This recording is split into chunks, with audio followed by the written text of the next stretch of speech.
तो इस एपिसोड की स्टार्टिंग होती है हमें वूनी को दिखाते हुए जो कैप्टन ओ के पास आ गया होता है। फिर कैप्टन ओ बोलता है बहुत समय से तुम्हें नहीं देखा था सो क्लेन के सो वूनी। फिर वूनी बोलता है इंटरमीडिएट रैंक कैडेट सो वूनी के तरफ से कैप्टन ओ को मैं अपना रिस्पेक्ट पे करता हूँ। फिर कैप्टन ओ बोलता है तुम्हें देखकर तो ऐसा लगता है कि तुम एल्डर के स्लेव बनकर बहुत अच्छा काम कर रहे हो। फिर हेवन स्वॉर्ड बोलता है क्या यही वो कैप्टन ओ है जिसके बारे में तुमने बताया था। फिर वूनी बोलता हाँ यही है वो, और वो मुझे पूरी तरह से पकड़ना चाहता है। बट इसके साथ में जो लड़का है वो कौन है और क्या कैप्टन ओ उसे साथ में लेकर आया है। फिर कैप्टन ओ उसके शोल्डर पे हाथ रखते हुए बोलता है सुप्रीम लीडर को यहाँ आने में देर हो जाएगा और तुम्हें देखकर ऐसा लगता है कि तुम यहाँ पर राशन का सप्लाई करने के लिए हो यहाँ पर। अगर यदि तुम राशन को मेरे पास भेजते हो तो तुम्हारे लिए बहुत अच्छा होगा। फिर उन्हें अपना मन में बोलता है यार ये कमीना आदमी अचानक से मेरे बॉडी पर कोर एनर्जी का यूज किया। फिर कैप्टन ओ बोलता है मुझे पता था, मुझे लगता था कि तुम में कुछ खास बात है क्योंकि सुप्रीम लीडर तुम्हें यहाँ लेकर आए थे। फिर उन्हें अपना मन में बोलता है ऐसा लगता है भले ही वो मेरे बॉडी पर कोर एनर्जी का यूज किया हो लेकिन वो मेरे इनेट कोर एनर्जी का पता लगाने में एबल नहीं है। फिर कैप्टन ओ अपने स्टूडेंट को दिखाते हुए वूनी से बोलता है ये जो बंदा है वो तुम्हारी जगह पर सुप्रीम एल्डर की सेवा करेगा जो एक एडवांस रैंक कैडेट है और वह तुमसे कई बेहतर तरीके से सुप्रीम एल्डर की सेवा करने में एबल है। और मुझे नहीं पता कि तुमने ब्लड वुल्फ स्क्वाड के कैप्टन को कैसे कन्विंस किया लेकिन यूलोंग काउंटी में ऐसा कोई नहीं है जिसने तुम्हारे ग्रैंडफादर को कभी देखा हो। तो मैं चाहता हूँ कि तुम मेरे साथ 6 ब्लड वैली में चलो इन्वेस्टिगेशन के लिए। फिर वो नहीं मन में बोलता यार ये कैप्टन बहुत बदमाश है, मुझे यकीन नहीं हो रहा है कि वो इस तरह से क्रेडिट पाने का ट्राई करेगा और अगर यदि ये लगातार मार्शल आर्ट का प्रैक्टिस करता तो उसे बड़ी सक्सेस मिलती। फिर उन्हें बोलता यह आपकी मिसअंडरस्टैंडिंग है कैप्टन ओ, मेरे ग्रैंडफादर को यह फैक्ट सीक्रेट रखना था कि वो ब्लड वुल्फ स्क्वाड से थे तो वो किसी को अपना फेस नहीं दिखा सकते थे और सुप्रीम एल्डर सिर्फ एक एडवांस रैंक कैडेट से सेटिस्फाइड नहीं होंगे। फिर कैप्टन ओ बोलता है क्या बोला तुमने। फिर कैप्टन पूरा गुस्सा होते हुए बोलता है एरोगेंट बास्टर्ड, ये एक्सक्यूज अच्छा है, अब मैं इस चांस का यूज तुम्हारे एरोगेंट ना होने का लेसन पढ़ाने के लिए करूंगा और सुप्रीम एल्डर पर भी एक अच्छी इंप्रेशन छोड़ूंगा। फिर वो अपने स्टूडेंट को ऑर्डर देते हुए बोलता है डू ह्यून, इसे अच्छा सबक सिखाओ और मैं इसकी पूरी रिस्पॉन्सिबिलिटी ले लूंगा। फिर ह्यून बोलता है ठीक है जैसा आप कहें कैप्टन ओ। फिर उन्हीं मन में बोलता ओ क्या एंड में यही होना था, यार ये परेशानी भरा हो गया है।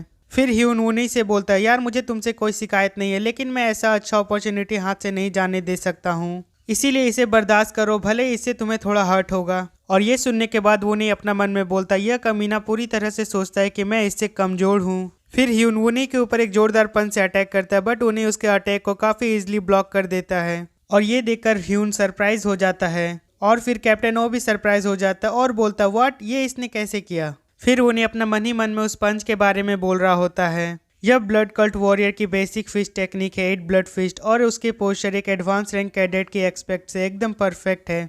लेकिन मेरी नज़र में ये पंच बहुत धीमा दिख रहा था, हालांकि मैंने लुमिनियस स्टार मिस्टिक आर्ट में 2 स्टार गेन किया है लेकिन मुझे उम्मीद नहीं था कि एक एडवांस रैंक कैडेट मेरे कंपेयर में इतना कमजोर होगा। फिर तभी हम लोग देखते हैं कि कैप्टन ओ और ह्यून के पीछे जाइंट मैन आ गया होता है और वह पूरा गुस्सा होते हुए उन दोनों से बोलता है मेरे स्लेब को मारने की तुम्हारी हिम्मत कैसे हुई। और ये आवाज़ सुनने के बाद कैप्टन ओ का पसीना छूटने लगता है और फिर ह्यून जाइंट मैन के सामने झुकते हुए बोलता है सर मेरा रिस्पेक्ट एक्सेप्ट कीजिए। बट वो जाइंट मैन एक क्रीपी स्माइल करता है और ह्यून को मार देता है और ये देखकर वो उन्हें सरप्राइज हो जाता है और वो थोड़ा डर जाता है और फिर वह जाइंट मैन कैप्टन ओ का सर को पूरा जोर से पकड़ लेता और बोलता है कौन हो तुम। फिर कैप्टन ओ जोर से चिल्लाते बोलता है सर ये मैं हूँ, मैं कैप्टन ओ जो डिस्ट्रक्शन ब्लड स्क्वाड कमांडर के अंडर काम करता है। फिर वह जाइंट मैन बोलता है तुम तो एक नॉर्मल कैप्टन हो, फिर भी मेरे घर के सामने लड़ाई करने की तुम्हारी हिम्मत कैसे हुआ। फिर कैप्टन ओ बोलता है सर ये बात नहीं है। फिर उन्हीं सॉडम से बोलता है ये सोचना कि वो फर्स्ट रेट मार्शल मास्टर को एक पल में शांत कर देगा तो सोचो वो कितना ताकतवर है।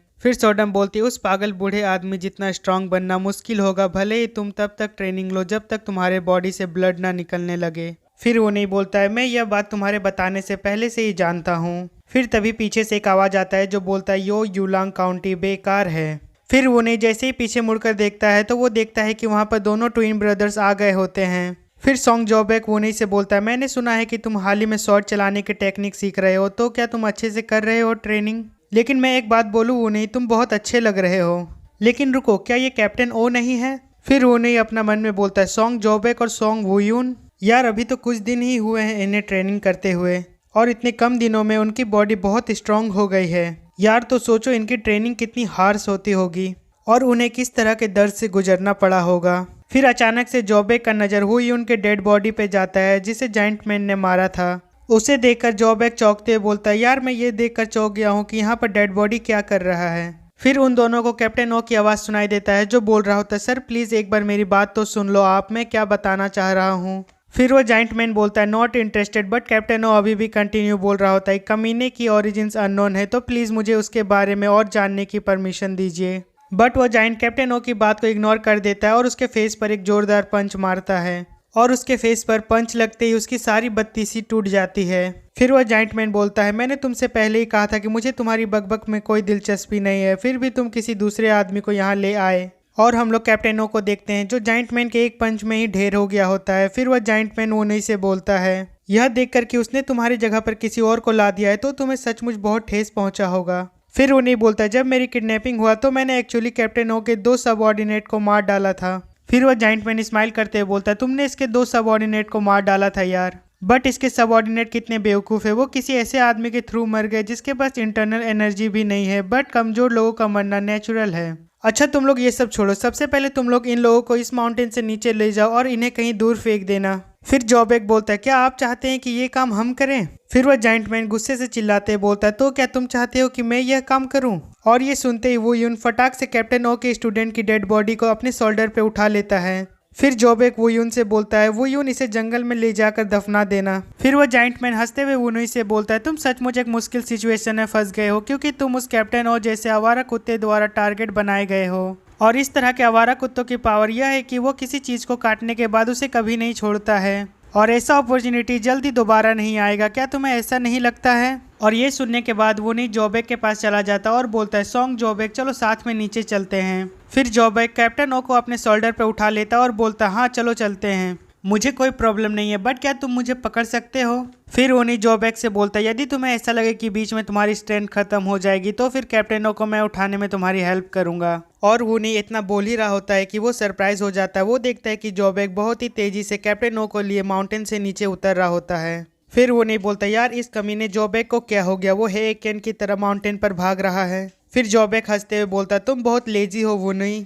फिर सॉडम वो नहीं से बोलते, क्या तुम भी क्विंगोंग टेक्निक सीखना चाहोगे? फिर वो नहीं बोलता, ये बहुत बढ़िया होगा अगर मैं साउदर्न हेवन स्वॉर्ड्समैन की क्विंगोंग सीख लूँ तो क्या मैं भी उनकी तरह दौड़ पाऊंगा? फिर सॉडम हेवन स्वॉर्ड से बोलते, अरे हेवन स्वॉर्ड मुझे साउदर्न हेवन स्वॉर्ड्समैन के क्विंगोंग के बारे में बताओ। और ये सुनने के बाद हेवन स्वॉर्ड वो नहीं से चिपकते हुए बोलता, अरे हाँ जरूर, मैं तुम्हें क्विंगोंग सिखाऊंगा, लेकिन इस तरह से खड़े माउंटेन पर दौड़ना इम्पॉसिबल है जब तक कि तुम हे एक कैन के यूनिक क्विंगोंग का यूज नहीं कर रहे हो। और यहाँ तक कि मेरे प्रीवियस मास्टर भी हे एक कैन के यूनिक क्विंगोंग से इम्प्रेस्ड हो गए थे। और ये सुनने के बाद सॉडम पूरा गुस्सा हो जाती है। फिर सॉडम हेवन स्वॉर्ड को एक लात कस कर मारती है। फिर उन्हें बोलता, वो डेफिनेटली स्ट्रांग है और मैं ये देख सकता हूँ। फिर उन्हें भी जॉबेक के साथ तेजी से माउंटेन से उतरने लगता है और बोलता है, किसी भी हालत में मुझे जल्दी करना होगा और जॉबेक से आगे बढ़ना होगा। और ये जॉबेक कमीना को देखकर मुझे हैरानी है कि क्या उसने समझा कि सुप्रीम एल्डर ने उसे क्या कहा है। और फिर जॉबेक माउंटेन से नीचे उतरकर कैप्टन ओ को जमीन पर फेंक देता है और बोलता है, मुझे लगता है कि अगर मैं कैप्टन ओ को यहाँ फेंक दूं तो ठीक रहेगा, और क्या मैं उसे अच्छी तरह से खत्म कर दूं। और फिर जॉबेक जैसे ही कैप्टन ओ को पूरी तरह से खत्म करने जा रहा होता है, फिर तभी वो नहीं पीछे से आवाज देते हुए बोलता है, ये तुम क्या कर रहे हो? फिर जॉबेक बोलता, ओ तो तुम आखिरकार यहाँ पर आ ही गए, तो क्या तुम मेरी हेल्प करने के लिए आए हो यहाँ पर? और मैं इस पागल बुढ़े को अच्छी तरह से खत्म करने जा रहा हूँ क्योंकि ये पागल बुढ़ा गोल गोल बातें कर रहा था वहाँ पर, तो मुझे बस अपना गुस्सा निकालने के लिए कुछ चाहिए था, तो ये बुढ़ा उसके लिए बहुत बढ़िया है और मैं ये कंफर्म करूंगा कि उसके पैर टूट जाए ताकि वो श्योर रिटायरमेंट हो जाए। फिर वो नहीं बोलता, अरे यार मुझे लगता है कि तुम किसी बात को लेकर गलत फहमी में हो, और क्या तुम्हें लगता है कि वो बुढ़ा आदमी सिर्फ इसके पैर टूटने पर रुक जाएगा? फिर जॉबेक बोलता, यार हे एकेन भी तो यही चाहता था कि हम उसे मार डालें। फिर वो नहीं बोलता, क्या तुम्हें उस पर तरस आ रहा है? फिर जॉबेक बोलता, ये क्या बकवास कर रहे हो, तुम चले जाओ यहाँ से, अगर तुम इसे नहीं मार सकते हो तो मैं ये काम करूंगा। और ये सुनते ही कैप्टन ओ होश में आ जाता है और जॉबेक के फेस पर एक जोरदार लात मारता है और उस लात के पड़ते ही जॉबेक बहुत दूर फेंका जाता है। फिर कैप्टन ओ बोलता है, तुम दोनों कमीनों ने क्या कहा? फिर उन्हें अपना मन में बोलता है, धत तेरी की यार, कैप्टन ओ तो जग गया है। अरे जॉबेक कमीने, क्या तुमने नीचे उतरते समय कैप्टन ओ का IQ पॉइंट्स ब्लॉक नहीं किया था? फिर कैप्टन ओ क्रीपी सा स्माइल करता और हंसते बोलता है, तो तुम लोग इस तरह से गेम खेल रहे हो मेरे साथ, तुम्हें मुझे मारने का अच्छा चांस मिस होने का रिग्रेट होगा, सो क्लेन के सो वो नहीं। और इसी के साथ हमारा एपिसोड 21 यहाँ पर खत्म होता है। मिलते हैं अगले एपिसोड में।